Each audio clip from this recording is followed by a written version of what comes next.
வங்க கடல் ஆழம் என்ன வல்லவர்கள் கண்டதுண்டு, அன்பு கடல் ஆழம் யாரும் கண்டதில்லையே. என்னுடைய நாயகனே ஊர்வணங்கும் நல்லவனே, உன்னுடைய அன்பு கந்த வானம் எல்லையே. எனக்கென வந்த தேவதையே சரிபாதி நீ அல்லவா.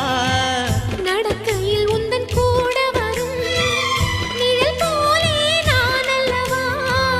கண்ணன் கொண்ட ராதையர ராமன் கொண்ட சீதையர மடி சேர்ந்த பூரதமே மனதில் வீசும் மாருதமே. நன்றி சொல்ல உனக்கு வார்த்தை இல்லை எனக்கு, நான் தான் மயங்குறேன். என்னுடைய மனச தந்துவிட்ட பிறகும் ஏம்மா கலங்குற.